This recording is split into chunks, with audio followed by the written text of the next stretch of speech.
Hello நண்பா, நம்ம இப்போ பார்க்க போகிற அனிமியோட பேர் த ஸ்ட்ராங்கஸ்ட் மேல் ஹீரோ எவர்ங்கிற ஒரு அனிமையை தான் பார்க்க போகிறோம். அதுக்கு முன்னாடி புதுசாக ஏதாவது வந்தீங்கன்னா மறக்காமல் லைக் பண்ணுங்கள், சப்ஸ்கிரைப் பண்ணுங்கள், ஷேர் பண்ணுங்கள். முக்கியமாக கமெண்ட் பண்ண வந்துடுறீங்க. உங்கள் ஒவ்வொரு லைக்குன்னா எனக்கு மோட்டிவேஷனாக இருக்கும். ஆல்ரெடி சொன்னது தான்.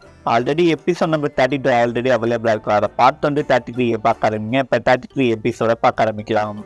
இந்த எபிசோட் ஸ்டார்டிங் என்னன்னா, நம்ம மார்க் வந்து நம்ம ஹீரோ கிட்ட வந்து பேசலாம். நீ இங்கேருந்து எடுத்துகிட்டு வந்தேன்னு சொன்னல அந்த சீக்ரெட்டான பிளேஸு, அது எங்கே இருக்குன்னு சொல்ல முடியுமா? எங்கள்கிட்ட கொஞ்சம் கம்மியாக இருக்கிற மாதிரி இருக்குது ஜூனியர். நீ அது எங்கே இருக்குன்னு சொன்னால் நாங்கள் கூட எடுத்துப்போம். அதெல்லாம் கிட்டோம் உன் கை ரொம்ப வலிக்குமே, வெயிட்டாக இருக்குதுன்னு நினைக்கிறேன் அந்த ஸ்பீட்ஸில். என் கையில் வேணால் கூட நான் வச்சுக்கிறேங்கிற மாதிரி கேட்குறாங்க. அதுக்கு நம்ம ஹீரோ அப்படியே ஒரு ஸ்டெப் பின்னாடி போயிட்டு, சீனியர் நானே பார்த்துக்கிறேன், எவ்வளோ வெயிட்டாக தான் நானே வச்சுக்கிறேன், நான் சாப்பிட்றேன் நானே வச்சுப்பேங்கிற மாதிரி சொல்கிறாங்க நம்ம ஹீரோ. அதுவும் இல்லாமல் சீனியர், நான் அங்கேருந்து எடுத்துகிட்டு வரும்போதே நிறைய இருந்துடு, நிறைய குட்டி தான் கிடந்துடு, நிறைய எல்லா ஐட்டமும் நிறைய கிடந்துது, இந்த ஸ்பீடு கோரெல்லாம். ஆனால் நான் ஓரளவுக்கு ஸ்பீட்ஸ் கம்மியாக தான் எடுத்துக்கிட்டு வந்தேன் பாரு, நான் சாப்பிட்டுட்டேங்கிற மாதிரி நம்ம ஹீரோ சொல்கிறாங்க. அதை கேட்ட ஜில்லு, குட்டி கிடந்துடு, அள்ளிட்டு வந்தங்கிற மாதிரி கிள்ளிட்டு வந்தங்கிற மாதிரி சொல்கிறான். இந்த பர்ஃபெக்டாக இருக்குது இந்த ஸ்பீட்ஸ் எல்லாம், இது எப்படி ஒரே இடத்துல குட்டி கிடக்கும், இதுக்கெல்லாம் வாய்ப்பு இல்லைங்கிற மாதிரி கேட்குறாங்க. அதுக்கு நம்ம ஹீரோ என்ன சொல்கிறோன்னா, எனக்கும் என்னன்னே தெரில சீனியர், அது எப்படி எனக்கு கிடச்சிதுன்னு தெரில, ஆனால் இது நான் யாருக்கும் தர மாட்டேன், இது எனக்கு அப்படியே பசிச்சுக்கிட்டே இருக்குது, அதனால் நான் இதை சாப்பிட்டு என்னோட பசியை தீர்த்துட்டு இருக்கேங்கிற மாதிரி நம்ம ஹீரோ சொல்கிறாங்க. அதை கேட்ட மார்க்கு ஜில்லுலாம், இவன்ட்டு என்ன பேசினாலும் வேலைக்கு ஆவாருங்கிற மாதிரி சொல்லிட்டு நம்ம மார்க் என்ன சொல்கிறேன்னா, ஜூனியர் நீ இதை சாப்பிட்டு அவனுக்கு பாய்சன் மாதிரி ஏறிடும், நான் உடம்பு கொஞ்சம் செக் பண்ணி பார்க்கவாங்கிற மாதிரி கேட்குறாருங்க. சரி, நம்ம ஹீரோவும் எதுவுமே சொல்லாமல் இருக்கிறனால நம்ம மார்க் அப்படியே நம்ம ஹீரோ பக்கத்தில் மாதிரி அவனோட ஸ்பிரிச்சுவல் எனர்ஜி வச்சு அட்டாக் பண்ணலாம் கை வச்சுங்கிற மாதிரி யோசிக்கிறாருங்க. அதனால நம்ம ஹீரோ மேலே கை வச்சோன்னா அப்படியே வந்து அவர் ஸ்பிரிச்சுவல் எனர்ஜியோட எஃபெக்ட் தாங்க முடியாமல் நம்ம மார்க் அப்படியே பறந்து போய் விழுகிறாருங்க.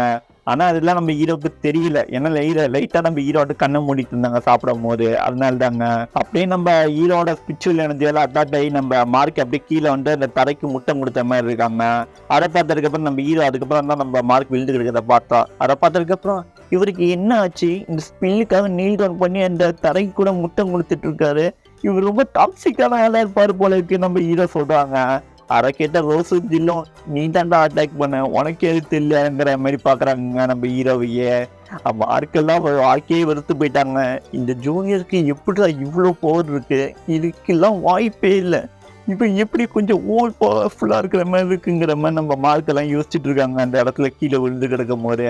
அதுக்கப்புறம் மார்க் கீழே விழுந்ததுக்கப்புறம் எந்திரிச்சு, இவன் சின்ன பையன் வச்சு நான் ரொம்ப நார்மலாக நடந்துக்கிட்டேன், அதாவது கொஞ்சம் என்னோட உண்மையான பவர் இவன்கிட்ட காட்ட வேண்டாம் சொல்லிட்டு நம்ம மார்க் வந்து அவனோட பவரை வந்து வெளியே எடுத்துட்டாங்க. அவனோட ஸ்னேக் டெக்னிக்லாம் வச்சு அப்படியே பயங்கரமாக வந்து டிராகன் ஸ்டெப்லாம் போட்டு நம்ம ஹீரோ அட்டாக் பண்ணுறதுக்காக போயிட்டுருக்காங்க.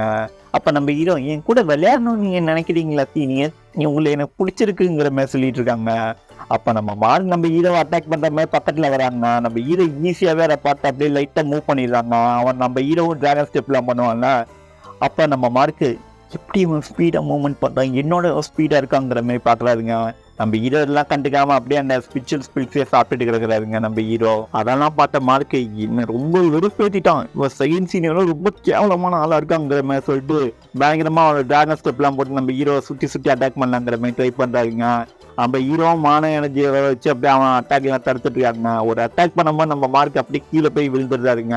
எங்கேயோ ஒரு எறும்பு புட்டுக்குள்ள மண்டையை விட்டு நின்றுறாருங்க.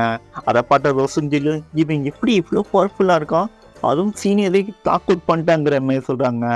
அப்போ நம்ம ஹீரோ என்ன சொல்கிறான்னா, தயவு செஞ்சு என்ன எதுவும் தப்பாக நினைக்காதீங்க, நான் எதுவும் அட்டாக் பண்ணல, அவர் அட்டாக் பண்ணாலும் நான் தடுத்தேன், இப்போ எதுக்கு அவர் வந்து அந்த எறும்பு புட்டுக்கு முட்டை கொடுத்துட்டு இருக்காரு, என்னதான் இவருக்கு இது ரொம்ப டாக்ஸிக்கான ஆளுங்கிற மாதிரி நம்ம ஹீரோ சொல்லிட்டு இருக்காங்க.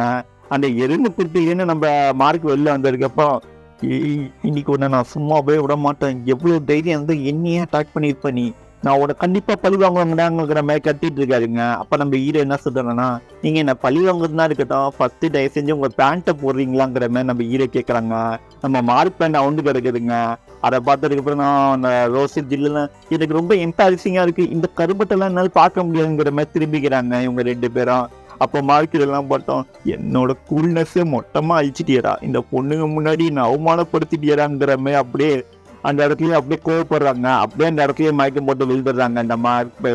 அதெல்லாம் பார்த்து நம்ம ஹீரோ இவர் ரொம்ப ஹார்ட் ஒர்க் பண்ணியிருக்காரு போல இருக்குப்பா, அதனால கீழே வந்து போல இருக்கு. சரி, அவங்க வந்து ரோசன் ஜில்லியும் கூப்பிடுறாங்க. கூப்பிட்டு என்ன சொல்றாங்கன்னா, நான் எதுவுமே பண்ணல, இவரு தான் என்ன அட்டாக் பண்ணாரு, அப்படியே அவரே மயக்கம் போட்டு விட்டாரு, நான் எதுவுமே பண்ணல, நீங்க பாத்தீங்கல்ல. அதுக்கு இந்த ரோசன் சொல்லி ஆமா நான் பார்த்தேன், நீ எதுவுமே பண்ணல, அவனே விழுந்து அவனே மயக்கம் போட்டு விட்டான், நாங்க பார்த்தோங்கிற மாதிரி சொல்றாங்க.